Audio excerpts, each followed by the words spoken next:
Cheguei de viagem com a mala na mão e tinha gente dentro da minha casa. Vendi a casa, mãe. Se vira, você já é grandinha. A risada do meu filho ecoou pelo telefone enquanto eu encarava estranhos na minha própria varanda. O vento gelado bateu no meu rosto, mas o desespero rapidamente deu lugar a um sorriso calculista. Não chorei. Peguei um táxi direto para o cartório. Quando a escrivã digitou o meu CPF e olhou para a tela, ela engoliu em seco e sussurrou apenas uma coisa que iria acabar com o sorriso do meu filho. Meu nome é Marlene. Tenho 63 anos. Tinha uma mala na mão quando a minha vida tentou desabar. 10 dias em Caldas Novas com uma turma de amigas aposentadas. A primeira viagem que fiz para descansar de verdade, sem culpa, sem preocupação com horário, sem acordar de madrugada pensando em conta pendente ou documento vencido. Desde que me aposentei, eu vinha adiando esse tipo de coisa com a desculpa de que ainda não era a hora, que havia sempre alguma coisa para resolver antes. A verdade é que eu não sabia muito bem como era ficar sem resolver nada por 10 dias seguidos. Aprendi naquela viagem. Aprendi que o corpo da gente lembra como é o silêncio quando a gente finalmente para de fazer barulho por dentro. Voltei num domingo à tarde. Peguei o ônibus interestadual de Caldas Novas para Goiânia. 3 horas e meia de estrada com o banco reclinado e o campo passando pela janela.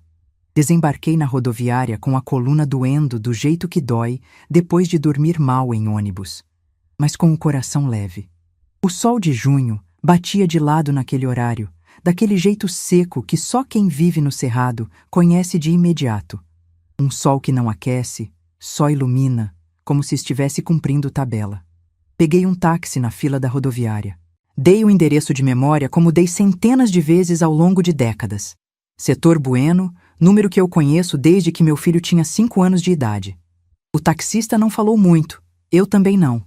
Fiquei olhando pela janela enquanto Goiânia passava, as avenidas largas, os ipês que tinham florescido enquanto eu estava fora, o amarelo deles contra o céu que ficava roxo de fim de tarde. Quando o carro dobrou na minha rua e parou diante do portão da minha casa, eu vi a luz acesa na sala. Achei estranho. Eu havia saído há 10 dias e tinha certeza absoluta de ter apagado todas as luzes antes de fechar a porta. Tenho esse hábito desde sempre. Verifico cada cômodo antes de viajar, fecho o registro do gás, confiro as janelas. 32 anos morando naquela casa me deram um ritual de saída que nunca falhou. Desci do táxi, paguei, puxei a mala pelo portão. O portão estava destrancado. Eu sempre fecho o cadeado quando viajo. Sempre. Aquilo foi o primeiro sinal concreto de que alguma coisa estava errada, mas ainda não entendi o tamanho do errado. Subi os 3 degraus da varanda com a mala na mão e encontrei um casal sentado nas minhas cadeiras de plástico, tomando café na minha xícara, com 2 caixas de papelão empilhadas ao lado da porta da entrada. A mulher tinha uns 40 anos, cabelo escuro, expressão de quem não esperava ver mais ninguém aparecer. O homem era mais velho, de óculos, estava de pé antes que eu chegasse à porta, como se já tivesse ensaiado o que fazer se alguém aparecesse.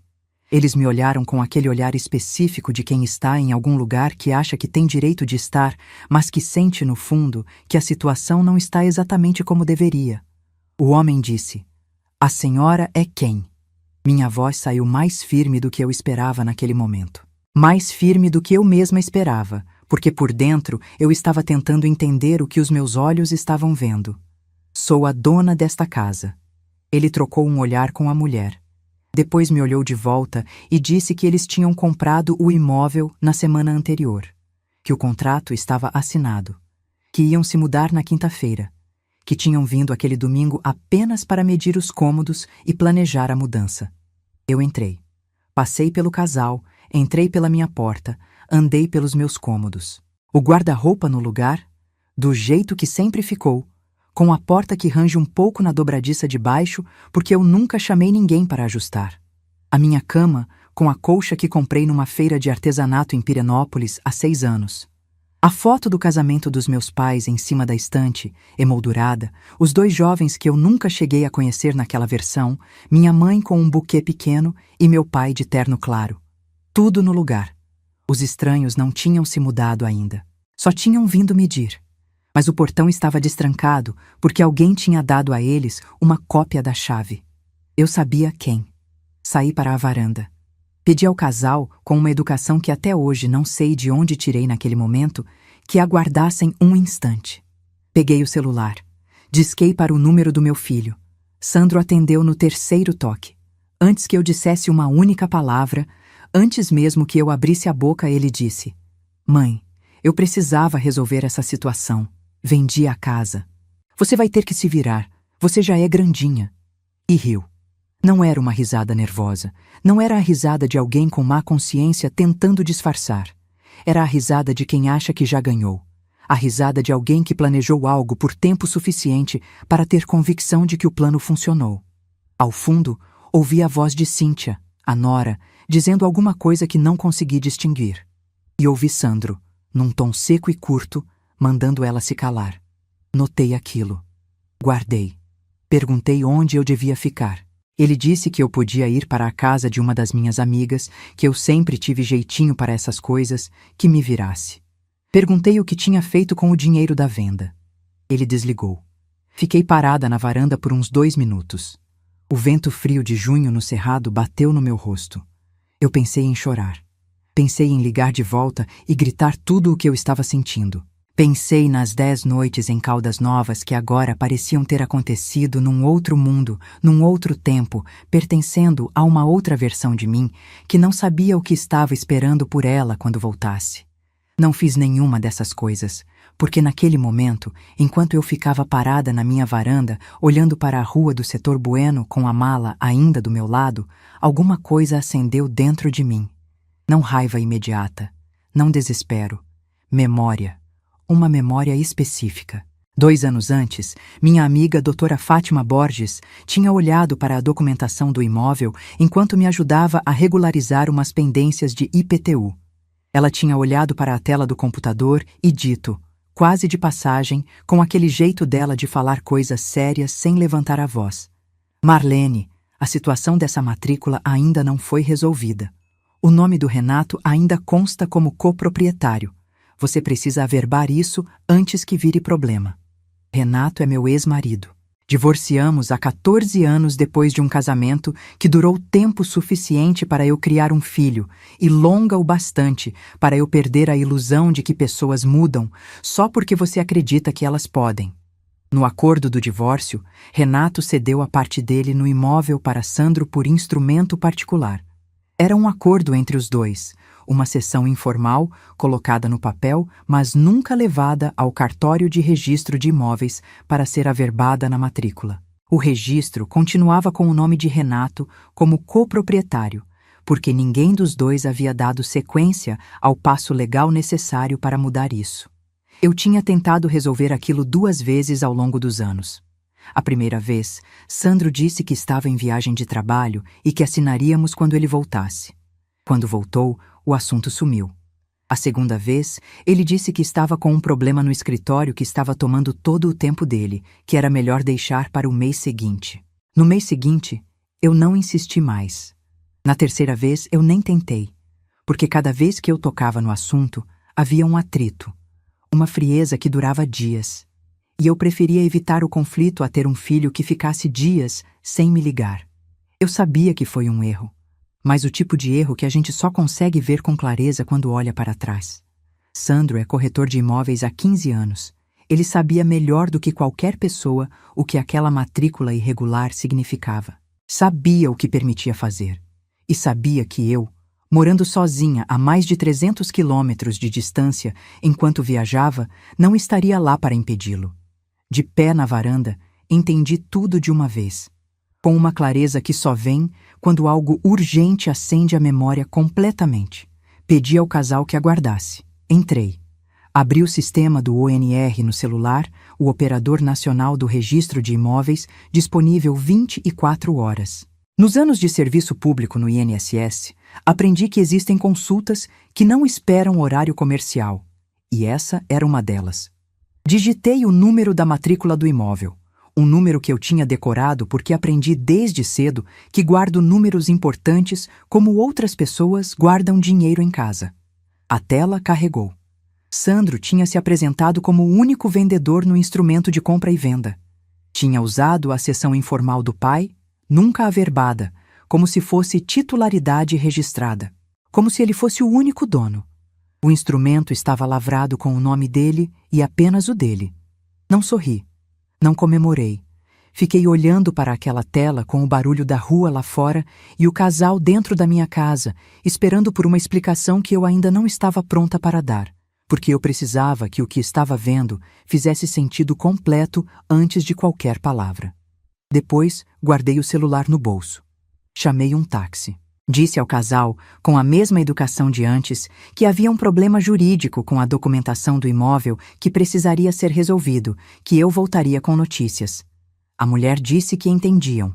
O homem me olhou com uma expressão que eu interpretei como alguém que está começando a suspeitar que foi enganado, mas que ainda não tem certeza suficiente para nomear isso em voz alta.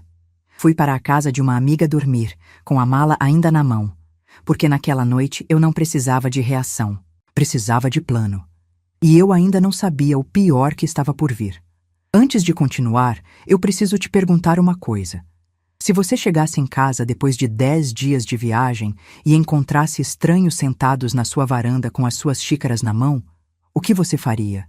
Deixa nos comentários, porque o que eu fiz foi uma coisa que muita gente não esperava de mim. Na segunda-feira de manhã, antes de qualquer outra coisa, fiz 2 paradas. A primeira foi no cartório de registro de imóveis do setor central. Cheguei antes do horário de abertura e fiquei esperando na calçada com o sol ainda baixo, a sacola com os documentos no braço. Quando a funcionária abriu a porta e viu uma mulher de 63 anos, já esperando do lado de fora, com cara de quem dormiu pouco, mas acordou determinada, ela só disse: "Pode entrar, senhora", e me deixou passar. A escrivã de plantão era uma mulher de uns 40 anos. Cabelo preso num coque prático, expressão de quem estava começando o turno e ainda não tinha sido surpreendida por nada naquele dia. Dei meu CPF e o número da matrícula para a consulta oficial. Disse que precisava de uma certidão atualizada da situação do imóvel. Ela digitou. Esperou o sistema carregar. Olhou para a tela. Ficou em silêncio por 3 segundos que pareceram muito mais longos do que 3 segundos têm o direito de ser. Depois ela levantou os olhos para mim e disse em voz baixa, com aquele cuidado de quem está falando algo sério em ambiente público e não quer que chegue além do necessário. "Senhora Marlene, o senhor registrado como cedente assinou como único vendedor. Mas a senhora consta como coproprietária na matrícula vigente. A venda não pode ter sido feita sem a assinatura da senhora. Esse instrumento tem um problema muito sério." Eu disse: "Eu sei. Pode me emitir a certidão oficial?" Ela emitiu. Dobrei o papel com cuidado, coloquei dentro de um envelope que eu havia trazido preparado, guardei na bolsa. Escrivã Rosângela. Esse nome ficou guardado. Porque às vezes a primeira pessoa que confirma em voz alta que você não está inventando o que está vivendo merece ser lembrada. A segunda parada foi no escritório da doutora Fátima Borges, no setor central, onde eu estava na calçada antes mesmo da porta abrir. 21 anos de amizade é uma conta que não se faz de uma vez. Começa com um café tomado num corredor de repartição pública em 2003, quando Fátima ainda era consultora jurídica da Superintendência do INSS e eu ainda tinha 20 anos de serviço pela frente. Continua com auditorias que atravessamos juntas, com reestruturações de departamento que ninguém pediu, mas que todo mundo teve que engolir, com as conversas de sexta-feira, quando o expediente acabava e a gente ficava mais meia hora conversando porque nenhuma das duas tinha pressa suficiente para ir embora antes de terminar o assunto. Quando ela montou o escritório próprio e eu me aposentei, a amizade já tinha raízes que não dependiam mais de nenhuma instituição para sobreviver. Esse tipo de amizade não se explica em 2 linhas, porque ela não foi construída em 2 linhas. Fátima me recebeu antes do primeiro cliente do dia. Me ouviu sem interromper uma única vez, o que é um talento raro e que eu sempre admirei nela. A capacidade de deixar uma história terminar antes de começar a responder. Quando eu terminei, ela pegou um bloco de papel, anotou 3 palavras que eu não li de longe e disse com a calma precisa de quem sabe o que está falando. "Marlene, o que o Sandro fez tem nome." Ele assinou um instrumento particular de compra e venda, se apresentando como único titular de um bem que pertence a 2 proprietários, você e o nome que ainda consta no registro. Sem procuração sua, sem sua assinatura, sem qualquer instrumento de outorga válido. Isso é nulo de pleno direito. Absolutamente nulo. E existe uma falsidade ideológica nesse instrumento, porque ele sabia da situação da matrícula melhor do que qualquer outra pessoa. Ele é corretor de imóveis. Esse é o trabalho dele. Ele não pode alegar ignorância sobre o que aquela matrícula dizia. Perguntei o que isso significava na prática. Perguntei por que precisava ouvir em palavras diretas, não em linguagem jurídica, o que aquilo representava para mim ali naquele momento. Ela disse: significa que a casa continua sendo sua. O instrumento que ele assinou é juridicamente inexistente, porque lhe falta a assinatura de uma das proprietárias registradas, e significa que o Sandro apostou numa coisa específica ao fazer isso da forma que fez.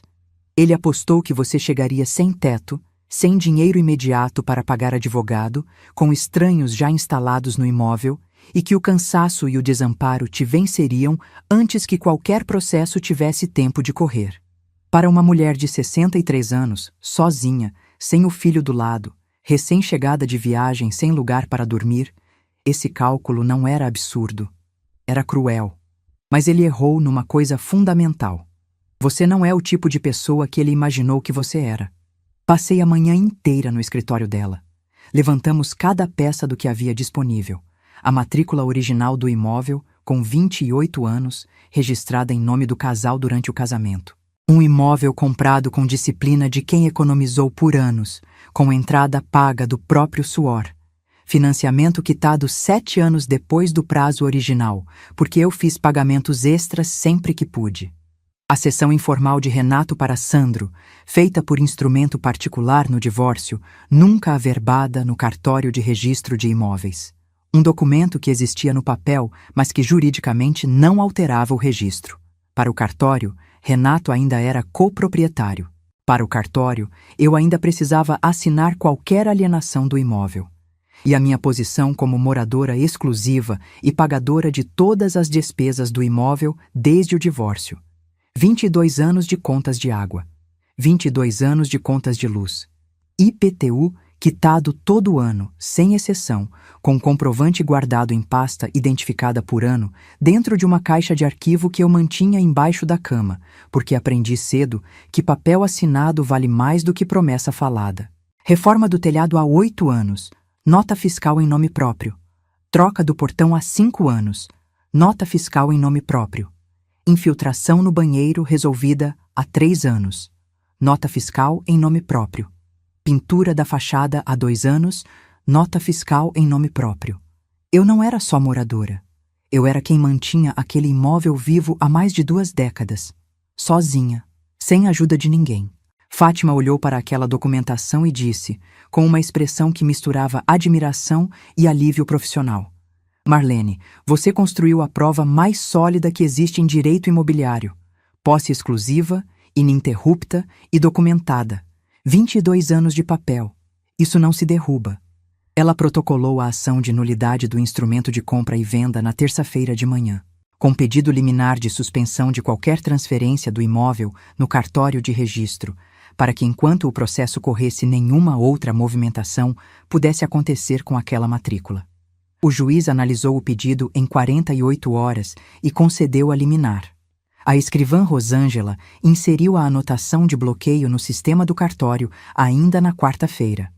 A matrícula estava protegida. O oficial Jorge Augusto Pimentel, que tinha 58 anos e trabalhava naquele mesmo cartório havia mais de 20, foi acionado para confirmar por escrito que nunca havia sido apresentado, nem processado, nenhum pedido de averbação da cessão informal de Renato para Sandro naquela matrícula. Jorge Augusto confirmou. Assinou. O que significava que a posição de Sandro como vendedor único era, para o registro de imóveis, juridicamente inexistente. Ele havia vendido algo que, do ponto de vista do único documento que importa, nunca pertenceu a ele sozinho. Os compradores foram notificados pelo advogado dele sobre a situação. O casal, que de fato não tinha nenhuma culpa no que havia acontecido, ficou sabendo que o contrato que eles tinham assinado era irregular e não produzia efeitos válidos. A mulher me ligou naquela mesma semana. Uma ligação curta, voz tensa, mas educada. Disse que entendiam a situação, que não tinham nada contra mim, que o problema era com quem os tinha enganado. Disse que lamentava profundamente.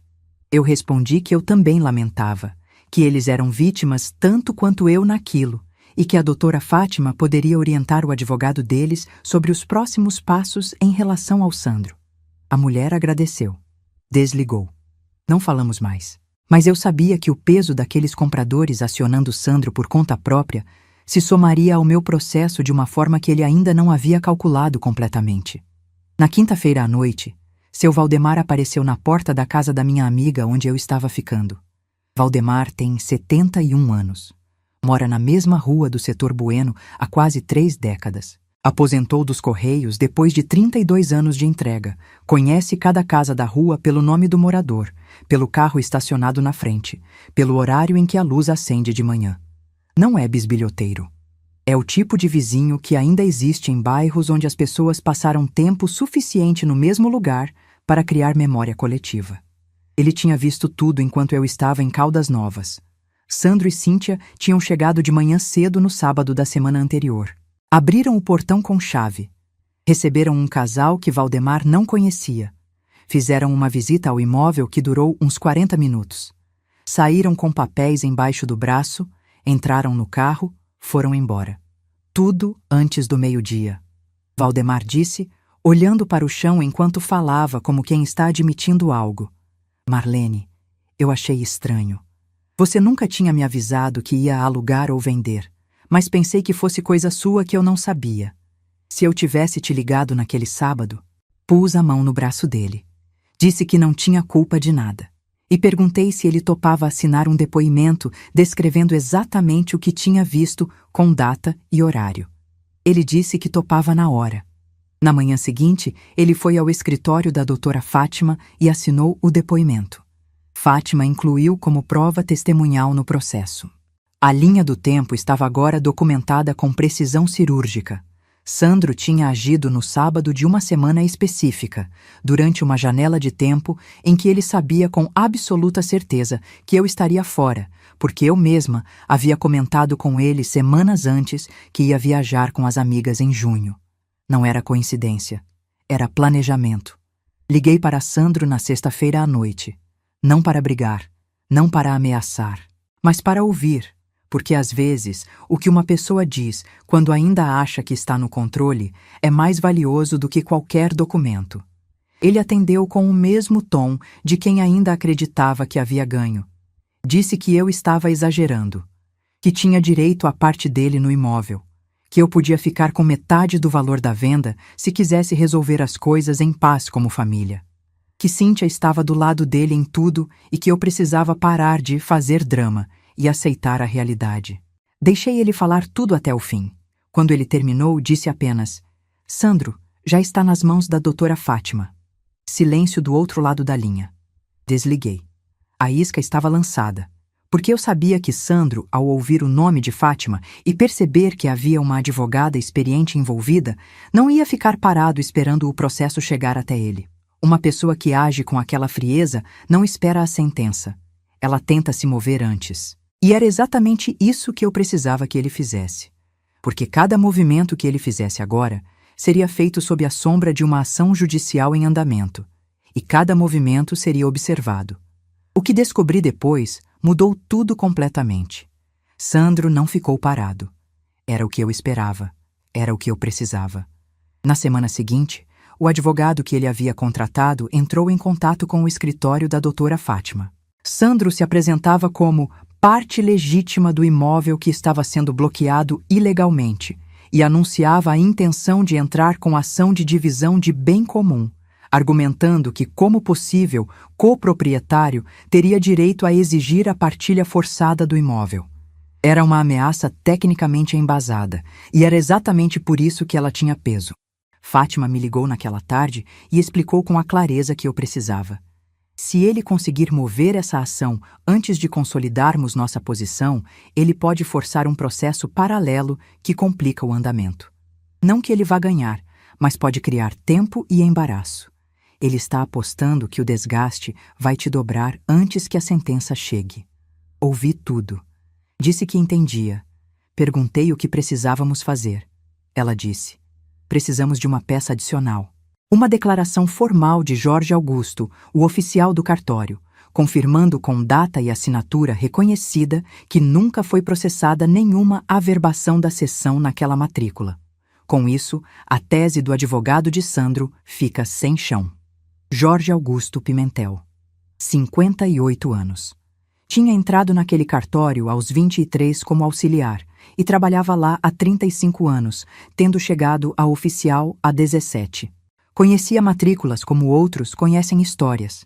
Sabia de onde cada uma vinha, o que havia mudado nelas ao longo do tempo, o que estava faltando. Uma matrícula com 28 anos sem nenhuma averbação posterior era para ele como uma frase com a conclusão faltando. Fui ao cartório com Fátima na manhã seguinte. Jorge Augusto nos recebeu numa sala de trabalho pequena, mesa coberta de documentos organizados por categoria.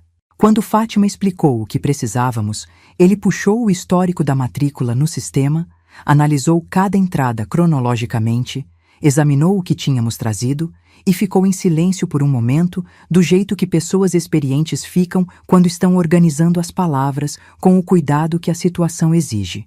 Depois disse, com uma voz que não tinha hesitação nenhuma: a sessão informal de que vocês falam nunca foi apresentada a este cartório para processamento. O histórico dessa matrícula não registra nenhum pedido de averbação dessa natureza em nenhum momento. O que está no registro é o que está. E o que está é que essa matrícula nunca foi alterada desde o registro original do imóvel.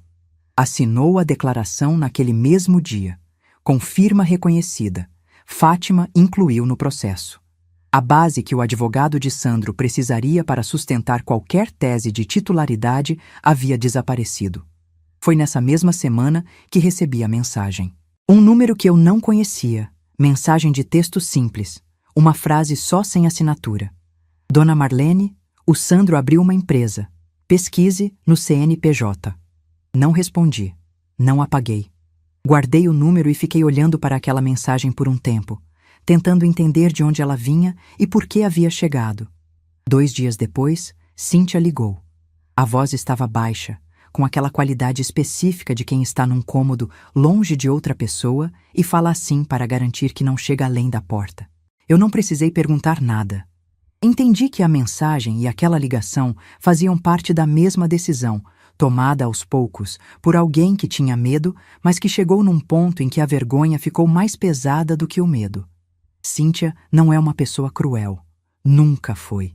Ela ficou quieta naquilo porque depende de Sandro financeiramente e emocionalmente de um jeito que aprende, e o medo do que vem depois de ir contra ele é um medo real, não imaginado. Mas existe um ponto onde mesmo quem tem medo encontra a coragem mínima. E ela havia chegado nesse ponto. Disse que sabia que o que havia acontecido era errado. Disse que as finanças deles estavam em caos porque os compradores já haviam acionado Sandro judicialmente para a devolução dos valores pagos mais danos. Disse que ele estava desesperado e que o desespero estava tornando tudo pior. Antes de desligar, disse apenas: a empresa está no nome dele há 11 meses. Ele transferiu 2 imóveis para o CNPJ depois que recebeu a citação. Agradeci. Desliguei. Liguei imediatamente para Fátima. Ela ficou em silêncio por um momento depois que terminei de contar. Um silêncio de quem está montando as peças com rapidez. Depois disse, com uma voz que tinha ficado mais firme: Marlene, se o que a Cíntia disse é verdade, e eu acredito que seja, então o Sandro está tentando blindar o patrimônio prevendo uma condenação. Transferir bens para pessoa jurídica depois de ser citado em processo judicial tem nome jurídico. E esse nome piora muito a situação dele. Muito. Não é só a nulidade da venda que está sobre a cabeça dele agora. Fátima acionou na mesma tarde um contador parceiro do escritório, especializado em levantamento de estruturas patrimoniais. A empresa era uma imobiliária de pequeno porte, constituída há 11 meses, com capital social modesto e 2 imóveis transferidos para o CNPJ após o protocolo da ação de nulidade. A data da transferência estava registrada nos documentos societários com toda a clareza que documentos societários têm quando ninguém imaginou que alguém iria olhar para eles com atenção de linha do tempo. Não era suspeita. Era prova. A sequência era cronologicamente inequívoca. Ação protocolada, citação recebida, imóveis transferidos para pessoa jurídica.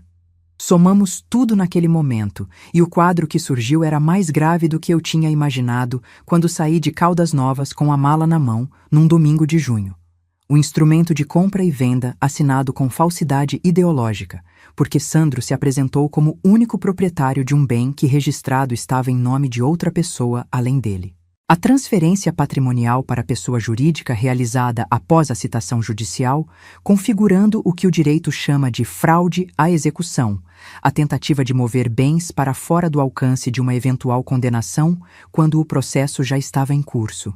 O depoimento de Valdemar documentando que a ação havia sido planejada e executada durante uma janela específica de ausência, o que destruía qualquer argumento de espontaneidade ou boa-fé. E 22 anos de documentação de posse exclusiva que tornavam minha posição juridicamente mais sólida do que qualquer sessão informal jamais poderia contestar. Fátima apresentou ao juiz um aditivo à ação original com o pedido de desconsideração da personalidade jurídica da empresa de Sandro para fins de execução futura, argumentando que a constituição da empresa havia servido como instrumento para blindagem patrimonial em fraude à execução. E comunicou ao Ministério Público as irregularidades identificadas para fins de apuração criminal independente do processo civil. Foi clara comigo sobre isso. A apuração criminal seria processo separado, mais lento, sem garantia de resultado rápido ou concreto. Mas o registro formal das irregularidades era necessário e correto. E o peso daquilo sobre o nome e a reputação de Sandro no mercado imobiliário seria sentido antes mesmo de qualquer julgamento. O juiz analisou o aditivo. Determinou o bloqueio dos 2 imóveis que Sandro havia transferido para o CNPJ. O patrimônio que ele havia tentado mover para se proteger estava agora congelado por ordem judicial. Cada manobra que ele havia feito depois de receber a citação havia se transformado em mais uma peça contra ele no processo. Sandro ligou para mim naquela noite. Pela primeira vez desde o domingo em que eu tinha chegado com a mala na mão e encontrado estranhos sentados nas minhas cadeiras, a voz dele não tinha mais aquele tom de quem ganhou. Havia uma tensão diferente, mais contida, do tipo que aparece quando alguém está tentando medir até onde o terreno ainda suporta peso antes de ceder. Disse que queria resolver as coisas entre família, que havia exagerado, que havia sido precipitado, que poderíamos chegar a um acordo sem precisar de mais desgaste para ninguém. Eu disse: Sandro, o juiz bloqueou os imóveis da sua empresa hoje. Silêncio. Eu disse: a doutora Fátima vai entrar em contato com o seu advogado amanhã com os termos. Desliguei antes que ele respondesse. Mas não ficou por aí. Você acha que era o fim? Estava longe de ser. No dia seguinte, o advogado de Sandro protocolou um contra-argumento. Apresentou o instrumento de cessão informal como suficiente para legitimar Sandro como único proprietário, argumentando que a minha parte na matrícula havia prescrito por abandono, que eu nunca havia exercido direitos de coproprietária sobre a fração do Renato e que, portanto, aquela fração havia sido incorporada ao domínio do Sandro por ato legítimo. Era um argumento agressivo, tecnicamente elaborado, e havia nele uma inconsistência que Fátima identificou com a precisão de quem passou 20 anos analisando matrículas de imóveis. O instrumento de cessão apresentado pelo advogado de Sandro trazia uma data que colocava a cessão antes de um evento específico que o histórico do cartório registrava como posterior. Uma data que não batia com os registros oficiais. Não era um erro de digitação. Era uma inconsistência que expunha que o documento havia sido retroativamente adaptado para sustentar uma tese de defesa que precisava de uma cronologia que os fatos reais não forneciam.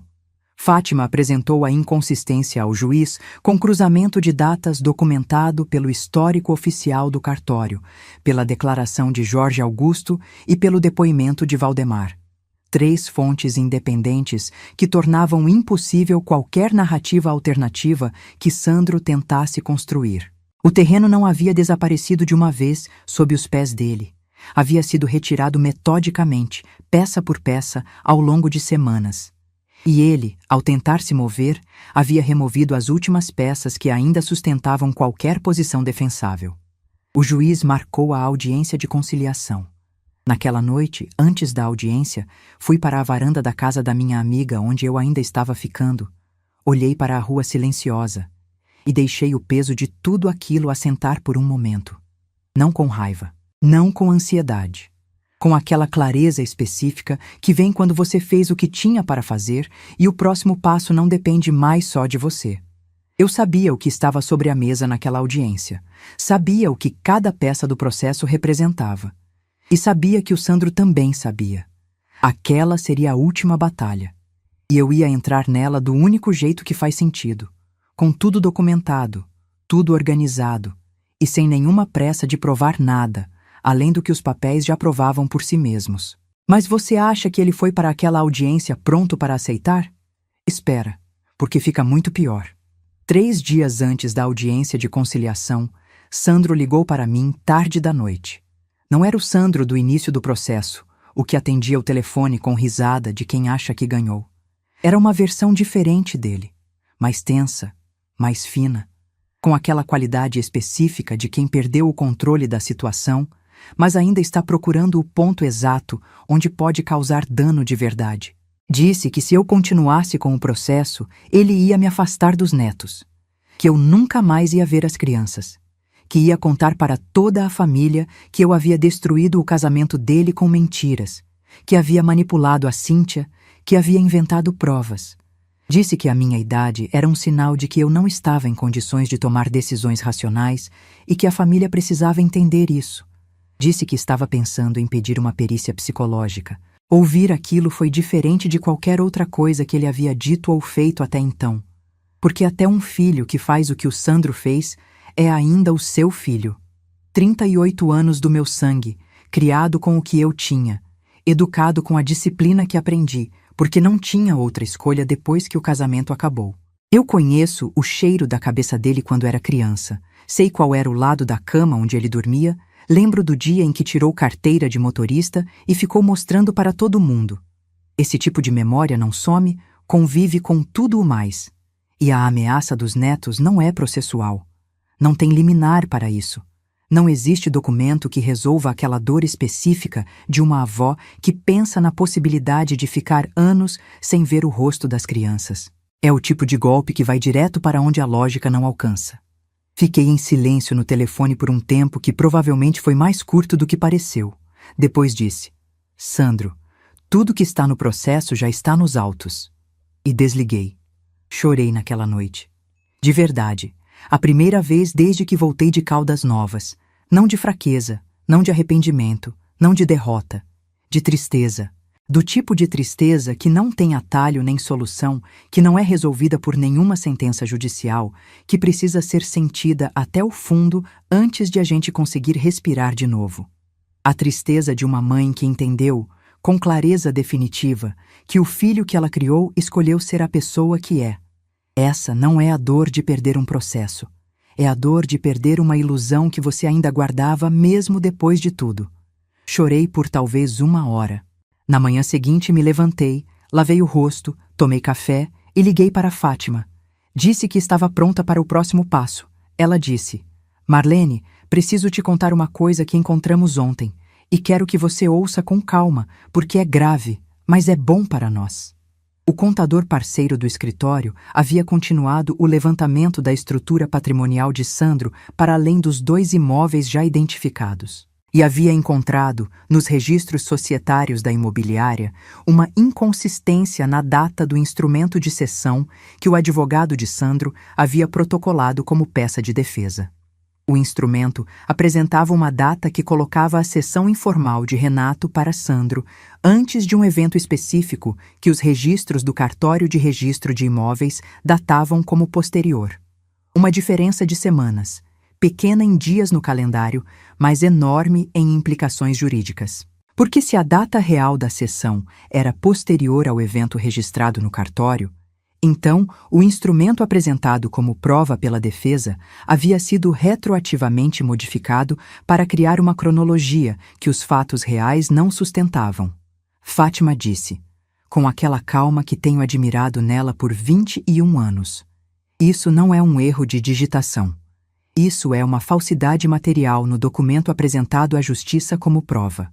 E nós temos 3 fontes independentes que provam que a data está errada: o histórico oficial do cartório, a declaração do Jorge Augusto e o depoimento do Valdemar. Juntas, essas 3 fontes destroem qualquer narrativa alternativa que o advogado dele tente construir. A virada estratégica estava completa. Não era só a nulidade da venda original. Não era só a fraude à execução pela transferência dos imóveis para o CNPJ depois da citação. Agora havia também, em cima de tudo isso, a apresentação de documento com inconsistência de data como prova judicial, o que adicionava uma camada de responsabilidade que o advogado de Sandro certamente não havia previsto que descobriríamos. Fátima apresentou ao juiz, 2 dias antes da audiência de conciliação, um memorial com o cruzamento das datas, as 3 fontes independentes e um pedido formal de análise da autenticidade do documento apresentado pela defesa. O juiz recebeu, registrou nos autos e marcou a audiência de conciliação com aquele peso adicional sobre a mesa. Nos 2 dias que antecederam a audiência, Fátima preparou cada peça da nossa posição com o cuidado de quem montou processos assim por décadas e sabe que a forma como você apresenta as coisas importa tanto quanto o que você apresenta. Organização, sequência, documentação fotografada, digitalizada, impressa em 2 vias, cada prova com seu número de folha, cada testemunho com sua referência cruzada. Eu passei esses 2 dias em casa. Na varanda, muito. Cuidando das coisas que nenhuma sentença judicial substitui. A samambaia no vaso, a calçada varrida, o café feito no horário de sempre. Coisas que parecem pequenas, mas que naquelas semanas carregavam o peso de uma declaração silenciosa. Esta casa é minha, e eu vivo nela, e isso não muda enquanto eu ainda estiver de pé. Na manhã da audiência, me vesti com cuidado, não de forma exagerada. Com cuidado, tem uma diferença. Fátima me encontrou na porta do fórum do setor central 20 minutos antes do horário marcado. Ela estava com a pasta na mão, expressão de quem já fez aquilo muitas vezes e sabe exatamente onde cada coisa está dentro dela. Entramos juntas, sentamos na sala designada e esperamos. Sandro chegou com o advogado, sentou do lado oposto da mesa. Não me olhou diretamente por um tempo considerável. O advogado dele fez a abertura com a proposta formal. Sandro reconhecia a irregularidade da venda, comprometia-se a devolver os valores recebidos dos compradores do próprio bolso e, em troca, eu abriria mão de qualquer reivindicação sobre a fração dele no imóvel. O que significava que, ao final, quando o imóvel fosse eventualmente vendido ou inventariado, ele receberia 50% do valor de mercado. Era uma proposta que, num outro contexto, sem todo o peso do que havia acontecido, poderia parecer razoável. No contexto real, era a proposta de alguém que ainda estava tentando salvar alguma coisa de um naufrágio que ele mesmo havia causado. Eu olhei para Fátima. Ela fez um movimento imperceptível com a cabeça. Disse ao advogado: "Não." Sandro finalmente me olhou. "E o que vem agora é a sentença." Fátima tomou a palavra com a calma de quem não precisa levantar a voz para ser ouvida. Disse que a posição da minha cliente era a seguinte, e que apresentaria cada ponto com a documentação correspondente nos autos. Primeiro, reconhecimento judicial de nulidade absoluta do instrumento de compra e venda, com base na ausência da assinatura de coproprietária registrada e na falsidade ideológica configurada pela apresentação de Sandro como único titular de bem que o registro demonstrava pertencer a mais de uma pessoa. Segundo, cancelamento do registro do instrumento irregular no cartório de imóveis e restabelecimento da situação anterior no histórico da matrícula. Terceiro, manutenção da titularidade exclusiva da minha cliente com base na posse exclusiva e ininterrupta comprovada por 22 anos de residência e pagamento de todas as despesas do imóvel, documentada em papel com firma reconhecida, nota fiscal, comprovante de pagamento e registro histórico no cadastro de contribuinte do município de Goiânia. Quarto, pagamento das custas processuais pela parte contrária, dado que a ação havia sido necessária exclusivamente em razão da conduta da parte contrária. Quinto, em relação à fração do imóvel que o Sandro eventualmente reivindicaria como parte da cessão informal, o pedido era de extinção por abandono de posse. Instituto que se aplica quando um suposto coproprietário nunca exerceu posse sobre o bem, nunca contribuiu com nenhuma despesa, nunca demonstrou qualquer interesse prático na conservação ou administração do patrimônio, e quando a conduta desse suposto coproprietário foi, ao longo de décadas, ativa e comprovadamente contrária aos interesses do bem compartilhado. Fátima apresentou o argumento como o que era: uma posição de pressão com respaldo legal, que o juiz levaria a sério diante do conjunto probatório disponível. E sexto, comunicação formal ao Ministério Público das irregularidades identificadas no instrumento apresentado pela defesa, cuja inconsistência de datas havia sido documentada por 3 fontes independentes, para fins de apuração da autenticidade do documento perante a Justiça. O advogado de Sandro pediu prazo para analisar. O juiz disse que daria 72 horas para uma resposta antes de pautar sentença. Saímos da sala de audiência sem que Sandro dissesse uma palavra. Nas 72 horas seguintes, cada peça se encaixou com a precisão de algo que havia sido construído com paciência. Os compradores confirmaram, pelo advogado deles, que acionariam Sandro em ação separada para devolução integral dos valores pagos, com correção monetária, juros e danos morais. A empresa imobiliária de Sandro foi incluída no polo passivo de ambas as ações, a minha e a dos compradores. Os 2 imóveis que ele havia transferido para o CNPJ permaneciam bloqueados por decisão judicial e não podiam ser movimentados. O patrimônio que Sandro havia construído ao longo de anos e que havia tentado blindar com a constituição da empresa estava efetivamente congelado, aguardando o desdobramento dos processos. O advogado de Sandro ligou para Fátima no último horário do prazo de 72 horas. Disse que o cliente aceitava todos os termos. Todos. A sentença foi homologada pelo juiz. O instrumento irregular foi cancelado. O cartório de registro de imóveis recebeu a ordem judicial e procedeu à atualização da matrícula. A matrícula do imóvel passou a registrar meu nome como única proprietária, com a verbação expressa da posse exclusiva documentada, cancelando qualquer referência ao instrumento de compra e venda que Sandro havia assinado.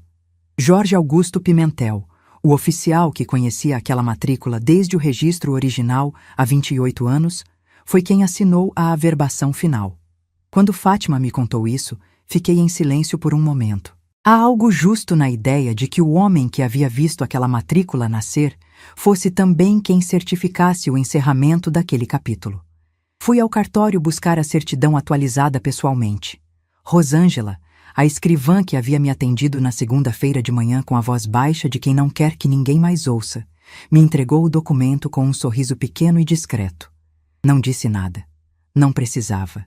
Guardei a certidão no mesmo envelope onde havia guardado a primeira certidão, aquela que eu havia pedido naquela segunda-feira com a coluna doendo de ônibus e o coração pesado. Coloquei na bolsa. Saí do cartório no sol de Goiânia. Liguei para seu Valdemar do lado de fora do cartório, na calçada. Disse: Valdemar, está tudo resolvido. Ele ficou em silêncio por um segundo. Depois disse: Você quer tomar um café? Fui até a casa dele. Tomamos café na varanda dele, olhando para a rua, para a minha casa com o portão fechado e o cadeado no lugar. Ele não fez perguntas sobre os detalhes do processo. Eu não senti necessidade de explicar. Ficamos ali um tempo com o barulho distante do bairro e o sol da manhã batendo nas calçadas. E foi suficiente. Existe uma qualidade específica no silêncio de duas pessoas que passaram pelo mesmo pedaço de vida juntas sem precisar resumir nada. Naquela tarde, voltei para a minha casa. Abri o portão com a chave. Subi os 3 degraus da varanda. Entrei pela porta. Andei pelos cômodos, o guarda-roupa no lugar, a minha cama, a foto do casamento dos meus pais em cima da estante, os 2 jovens que eu nunca conheci naquela versão. Tudo no lugar, do jeito que sempre esteve, como se o mundo tivesse tentado mover alguma coisa que era muito pesada para se mover. Fiz café. Sentei na varanda com a xícara nas mãos, olhando para a rua do setor Bueno no fim de tarde, com o vento frio de junho que não aquece, só ilumina. Eu tinha chegado naquela rua com uma mala na mão e a vida tentando desabar. Estava saindo daquele quarto de mala com a escritura no nome e a cabeça erguida. E o que vem agora é o que acontece com quem pensa que pode calcular o cansaço de uma mulher que passou a vida inteira aprendendo a não se cansar antes da hora. Depois disso, as coisas foram se acomodando no lugar que mereciam, uma por uma. A empresa imobiliária de Sandro foi incluída como parte passiva nas 2 ações simultâneas, a minha, já sentenciada, e a dos compradores que queriam de volta cada centavo que haviam pagado, com correção e danos morais. Os 2 imóveis que ele havia transferido para o CNPJ estavam bloqueados por decisão judicial e não podiam ser negociados, não podiam ser dados em garantia, não podiam ser movimentados de nenhuma forma enquanto os processos corressem. Para um corretor de imóveis, ter o patrimônio congelado pela justiça não é só uma questão financeira. É uma questão de reputação. E no mercado imobiliário de Goiânia, que é menor do que parece e onde todo mundo conhece todo mundo, o nome de Sandro havia entrado em listas onde ninguém quer estar. A comunicação ao Ministério Público sobre as irregularidades no instrumento apresentado como prova havia gerado uma apuração formal que, independentemente do resultado e do tempo que levaria, significava que o nome de Sandro estava num registro de investigação. Em qualquer eventual transação de imóvel, em qualquer pedido de financiamento, em qualquer consulta de crédito, aquilo aparecia. Não como condenação, como antecedente de apuração. Para quem trabalha no mercado imobiliário, é quase a mesma coisa. Os clientes foram sumindo. Não de uma vez, que seria mais simples de absorver.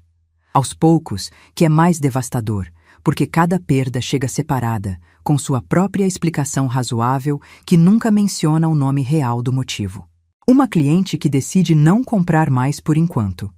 Um parceiro que passa a indicar outro corretor para as permissões maiores. Um escritório que deixa de incluir Sandro nas reuniões de negociação. Ninguém rompe formalmente. As coisas simplesmente param de chegar. O escritório de corretagem que ele mantinha no setor marista precisou ser reduzido. Menos espaço, menos funcionário, menos estrutura. O carro que ele trocava a cada 3 anos ficou mais velho do que estava no hábito de deixar. As viagens que ele e Cíntia faziam todos os anos para o Nordeste foram canceladas. Cíntia pediu separação 2 meses depois da sentença. Soube disso por caminhos que não fui atrás de mapear. Porque essas coisas chegam quando chegam em bairros onde as pessoas passaram tempo suficiente no mesmo lugar para criar memória coletiva. Não fui atrás de confirmar detalhes além do que chegou naturalmente. Não era minha história para acompanhar de perto. O que eu sentia por Cíntia era uma mistura que não tem nome simples, não rancor, porque ela havia tido a coragem que tinha de ter no momento que teve de ter. Não carinho, porque ela ficou quieta por tempo suficiente para que o dano acontecesse. Algo no meio disso, sem resolução, sem necessidade de resolução. Sandro me ligou uma vez, semanas depois que tudo terminou. A voz havia mudado de novo. Não era mais a risada de quem ganhou, não era mais a tensão de quem está medindo terreno. Era a voz de quem chegou num lugar mais quieto e mais pesado do que esperava chegar. Disse que estava arrependido.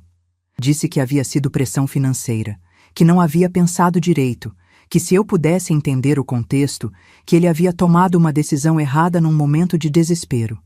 Disse que sabia que havia sido errado. Ouvi tudo até o fim. Depois disse: Sandro, você é corretor de imóveis há 15 anos.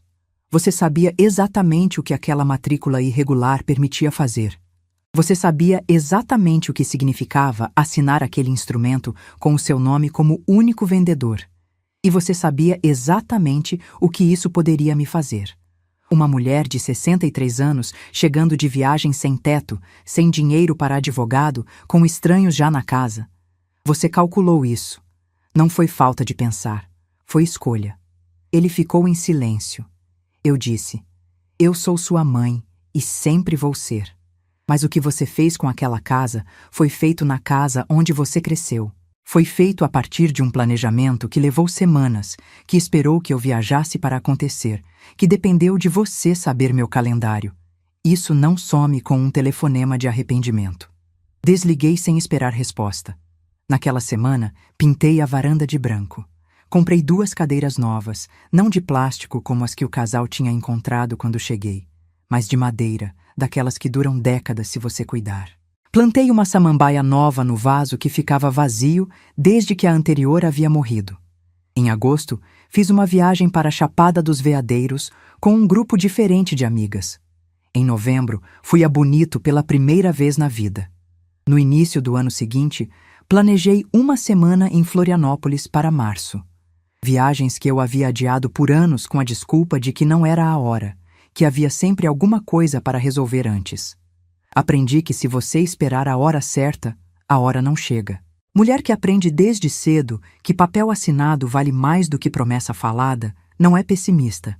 É alguém que já viu o suficiente para saber que o mundo funciona de determinadas formas e que a melhor proteção não é confiar que as pessoas vão fazer a coisa certa, mas garantir que quando elas não fizerem, você tem o que precisa para responder. O cadeado do portão estava fechado. A escritura estava no meu nome. A varanda tinha cadeiras novas e uma samambaia que estava crescendo. Era o suficiente.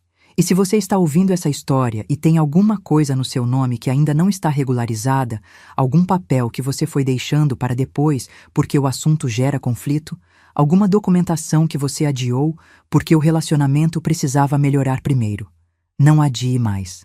Vai ao cartório. Fala com um advogado. Guarda seus documentos com o mesmo cuidado com que você guarda dinheiro, porque o dia em que você vai precisar deles, você vai precisar que eles estejam lá. Se você chegou até aqui, você sabe que essa história não era sobre uma casa. Era sobre uma mulher que não deixou que o cansaço falasse mais alto do que a razão. Se você quer continuar ouvindo histórias assim, se inscreve no canal agora e clica na próxima história que está aparecendo na tela. Ela está esperando por você.